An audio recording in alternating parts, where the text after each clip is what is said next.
اللهم صل على محمد اللهم صل على محمد اللهم صل وسلم على سيدنا محمد. Assalamualaikum warahmatullahi wabarakatuh. Waalaikumsalam. Allahu Akbar.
Alhamdulillah, nahmaduhu wa nasta'inuhu wa nastaghfiruh wa na'udzu billahi min shururi anfusina wa min sayyiati a'malina.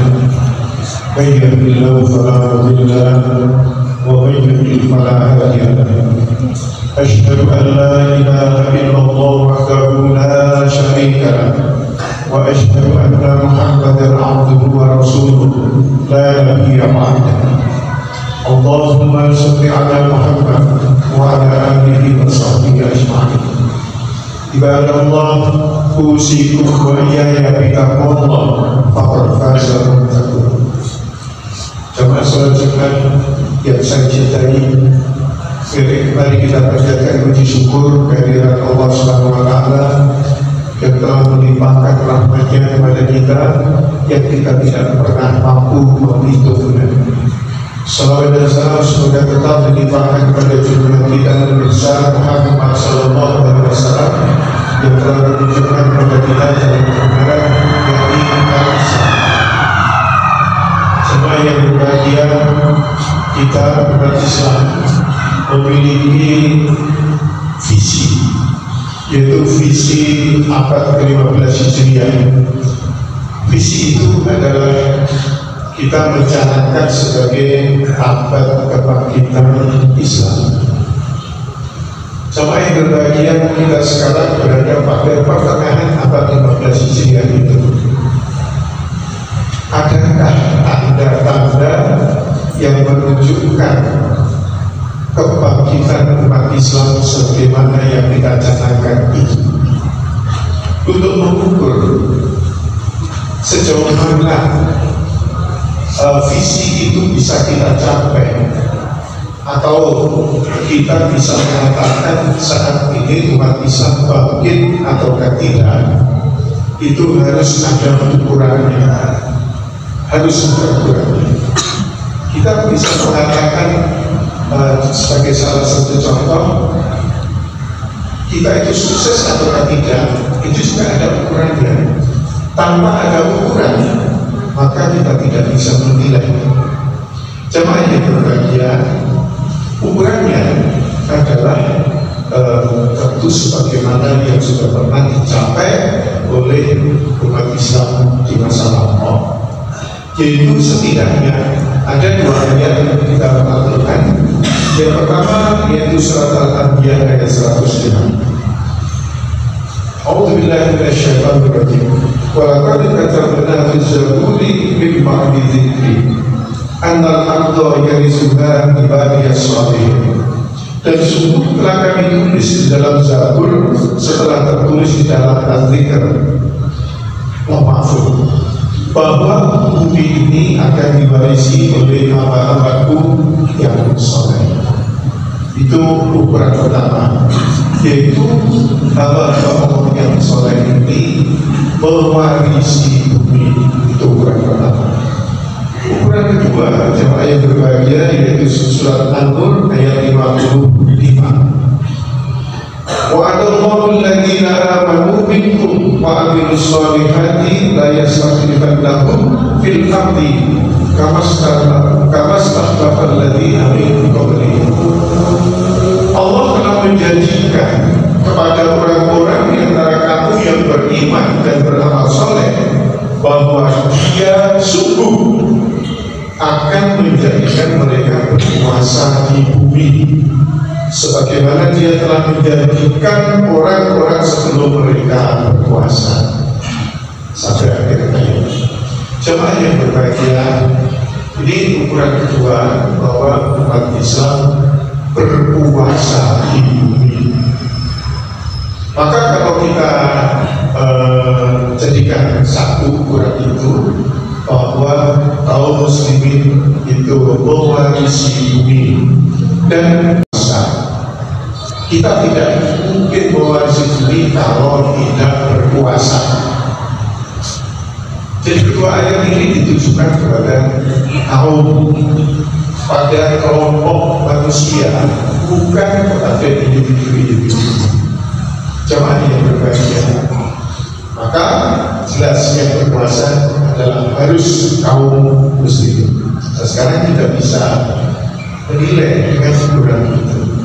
Dan jadi Allah ini sejatinya sudah kita rasakan, sudah dirasakan oleh kaum muslimin sejak di masa Rasulullah hingga sebelum kerukunan kekhalifahan Utsmani. Umat Islam berkuasa dan tentu umat Islam mewarisi bumi.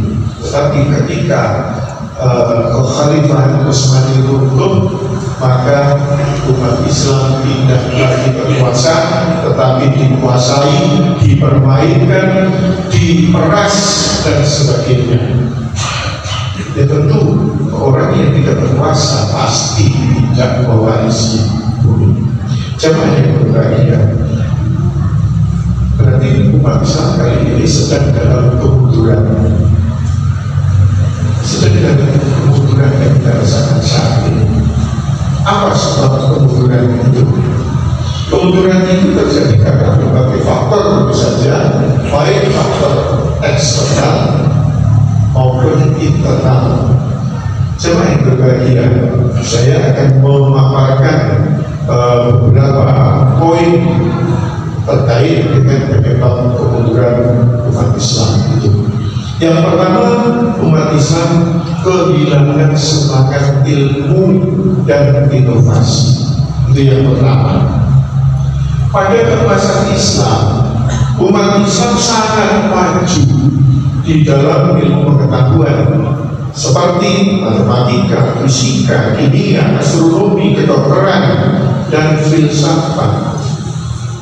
Namun semangat ini menurun, memudar, dan fokus pada pengembangan ilmu pengetahuan mulai berkurang. Karena umat Islam sudah mulai memilah-milah mana ilmu dunia dan mana ilmu agama. Padahal sejak awal Islam tidak pernah memisahkan. Ilmu Allah adalah satu, meliputi yang terkait dengan ayat-ayat kauniyah, yaitu ayat-ayat yang berhubungan dengan alam, dan ayat-ayat qauliyah, yaitu ayat-ayat yang tertulis di dalam Al-Quran dan dijabarkan di dalam sunnah Rasulullah Muhammad SAW. yang hilang pada kaum muslimin. Pendidikan cenderung hanya berfokus pada agama saja dan menganggap tidak penting belajar terkait dengan urusan-urusan dunia. Jemaah yang berbahagia, yang kedua, faktor yang kedua adalah perpecahan internal umat Islam. Konflik antar mazhab, antar suku dan kelompok politik melemahkan kekuatan umat Islam secara keseluruhan. Perpecahan ini membuat umat Islam mudah dipecah belah oleh kekuatan internal. Itu sudah pasti ketika internal umat Islam lemah karena perpecahan ini, maka orang luar atau pihak luar akan memanfaatkan hal itu dengan cara mengambil domba dan seterusnya. Ini faktor yang kedua. Faktor yang ketiga, kejatuhan moral dan etika, merosotnya akhlak dan etika di dalam kehidupan bermasyarakat, hilangnya nilai-nilai kejujuran, keadilan, dan solidaritas yang menjadi ciri umat Islam pada masa kejayaan. Itu sudah hilang. Kita sudah bisa merasakan itu jamaah yang berbahagia, baik di tataran pemerintahan maupun non pemerintahan. Hampir di seluruh sendi-sendi kehidupan kita merasakan hal itu. Faktor yang keempat, kepemimpinan yang lemah. Banyak pemimpin yang lebih mementingkan kepentingan pribadi dan kelompok daripada kesejahteraan umat Islam secara keseluruhan. Tidak adanya visi yang jelas dalam memimpin umat menuju kemajuan. Ini terjadi di seluruh dunia kaum muslimin. Menganggap politik tidak penting, menganggap politik tidak penting. Dan jika kita menganggap politik tidak penting, maka kita juga tidak merasa penting untuk terlibat di dalam politik yang akibatnya kita dipolitiki atau dikuasai. Yang kelima, faktor kelima, ketergantungan pada kekuatan asing. Penjajahan oleh bangsa-bangsa barat ini menyebabkan banyak wilayah muslim kehilangan kedaulatan politik dan ekonomi. Bangsa-bangsa terjajah menjadi minder, menjadi merasa inferior, dan menganggap bangsa-bangsa terjajah itulah bangsa-bangsa yang superior, yang layak untuk dicontoh. Sehingga kaum muslimin merasa tergantung terhadap mereka sampai saat ini, walaupun kita sudah tidak terjajah. Mental jajahan ini yang menyebabkan kita merasa diri inferior. Kemudian faktor keenam adalah kemunduran ekonomi. Hilangnya pusat-pusat perdagangan dan ekonomi yang dulu dikuasai umat Islam. Kurangnya inovasi dalam bidang ekonomi dan teknologi. Pandangan sempit tentang konsep ekonomi sehingga kita tidak lagi bangga dengan konsep ekonomi Islam sendiri. Lebih percaya kepada konsep ekonomi Islam sendiri. Lebih percaya kepada konsep ekonomi kapitalis. Kita merasa minder untuk menawarkan konsep ekonomi kita sendiri dan kita merasa tidak siap untuk itu. Jemaah yang berbahagia, jadi kemunduran ini benar-benar kita rasakan. Kita ikut saja, mengekor saja dengan ekonomi kapitalis yang benar-benar tidak adil itu. Faktor yang ketujuh, kurangnya persatuan dan solidaritas global, kurangnya koordinasi dan kerjasama antara negara-negara muslim. Masing-masing merasa tidak perlu saling membantu, tidak perlu saling membahu tidak perlu. Satu negara muslimin ditindas, negara-negara kaum muslimin yang lain merasa tidak perlu membantu, itu urusan mereka, tidak merasa ada ikatan persaudaraan. Isu-isu seperti kemiskinan, ketidakadilan, dan konflik internal tidak diatasi secara bersama. Padahal Rasulullah SAW pernah bersabda, "Laisa minna man da'a ila asabiyah, wa laisa minna man qatala ala asabiyah, wa laisa minna man mata ala asabiyah." Bukan dari golongan kita orang yang menyeru kepada asabiyah atau fanatisme kelompok, dan bukan dari golongan kita orang yang berperang atas dasar asabiyah, dan bukan dari golongan kita orang yang mati atas dasar asabiyah. Hadis riwayat Abu Dawud. Siapa yang berbahagia? Rasulullah benar-benar mewanti-wanti ini. Ketika umat Islam sudah saling membanggakan kelompoknya masing-masing dan tidak perlu merasa tidak perlu untuk bersatu, maka ini tanda-tanda yang sudah disampaikan oleh Rasulullah itu terjadi. Yang kedua, yaitu faktor pengabaian terhadap nilai-nilai Islam. Beberapa umat Islam mulai menjauh dari ajaran Islam yang sebenarnya, seperti keadilan, kejujuran, dan kepedulian sosial. Terlalu fokus pada aspek ritual tanpa memperhatikan esensi ajaran Islam dalam kehidupan sehari-hari. Kemudian yang kesembilan, faktor pengaruh budaya asing yang negatif.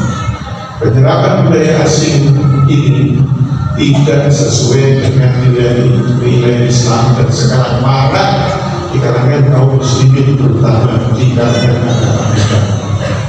Kita merasakan semuanya itu, dan sungguh memprihatinkan para guru-guru, mulai dari guru SMP, SMA, dan termasuk para dosen itu sudah merasakan itu, betapa beratnya menghadapi pergumulan norma-norma nilai-nilai Islam itu di kalangan anak didik. Ini tanggung jawab kita semua jamaah yang berbahagia. Jadi setidaknya kesembilan faktor ini yang menyebabkan kemunduran umat Islam. Sekarang tergantung pada kita mau bangkit atau tidak. Kalau mau bangkit, mari kita mulai dari diri kita sendiri, keluarga kita, anak cucu kita, kemudian kaum kerabat, tetangga, teman, dan sebagainya. Terus kita upayakan, kita sampaikan hal ini supaya dari pemahaman tentang kemunduran, faktor-faktor kemunduran umat Islam ini kita bertolak, bisa bangkit kembali menjadi umat yang berkuasa di bumi dan dengan sendirinya mewarisi bumi ini. Jemaah yang berbahagia, semoga Allah senantiasa memberi petunjuk kepada kita dan mengizinkan serta memberi kekuatan kepada kita untuk bangkit kembali. Barakallahu fi wa lakum fil Qur'anil Karim wa nafa'ani wa iyyakum bil ayati wal dhikril hakim wa taqabbal minni wa minkum tilawatahu innahu huwas samiul 'alim.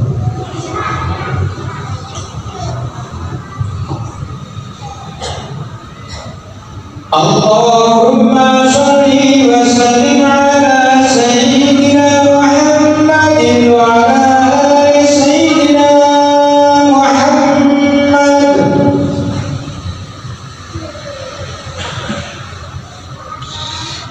Alhamdulillahilladzi arsala rasulahu bil huda wa dinil haqq liyudhhirahu 'ala dini kullihi walau karihal musyrikun. Asyhadu an la ilaha illallah wahdahu la syarika lahu wa asyhadu anna Muhammadan 'abduhu wa rasuluhu la nabiyya ba'dahu. Allahumma shalli 'ala Muhammad wa 'ala alihi wa sahbihi ajma'in. Ya ayyuhalladzina amanu ittaqullaha haqqa tuqatih wa la tamutunna illa wa antum muslimun. Jemaah yang berbahagia, sebagai sunat dari pertama bahwa untuk mengukur kita itu bangkit ataukah tidak, perlu ada kriteria, yaitu kriteria dari kedua ayat tadi, menguasai dan mengasihi. Ketika kita sudah mengevaluasi ternyata kita tidak berkuasa dan tidak menguasai bumi, berarti kita sedang dalam kemunduran. Nah, untuk membuat kita bangkit kembali, kita perlu mengatasinya, keluar dari kemunduran itu, dan itu adalah tugas bersama kita. Jemaah yang berbahagia, mari kita bersama-sama berdoa. A'udzubillahiminasyaitonirrajim. Bismillahirrahmanirrahim. Alhamdulillahirabbil alamin. Allahumma shalli ala Muhammad wa ala alihi wa sahbihi ajma'in. Allahumma ighfir lil muslimina wal muslimat, lil mu'minina wal mu'minat, al ahya'i minhum wal amwat, innaka sami'un qaribun mujibud da'wat. Allahumma ighfir lana wa liwalidayna warhamhuma kama rabbayana shighara. Rabbana hab lana min azwajina wa dhurriyyatina qurrata a'yun. Allahumma shalli ala Muhammad wa ala alihi wa sahbihi ajma'in. Allahumma ighfir lil muslimina wal muslimat, lil mu'minina wal mu'minat, al ahya'i minhum wal amwat, innaka sami'un qaribun mujibud da'wat. Allahumma ighfir lana wa liwalidayna warhamhuma kama rabbayana shighara. Rabbana hab lana min azwajina wa dhurriyyatina qurrata a'yun waj'alna lil muttaqina imama. Allahumma arinal haqqa haqqan warzuqna ittiba'ahu wa arinal batila batilan warzuqna ijtinabah. Rabbana atina fid dunya hasanah wa fil akhirati hasanah wa qina adzabannar. Subhana rabbika rabbil izzati amma yasifun, wassalamun alal mursalin, walhamdulillahi rabbil alamin. Ibadallah, innallaha ya'muru bil 'adli wal ihsan wa ita'i dzil qurba wal yatama wal baghi ya'idukum la'allakum tadhakkarun.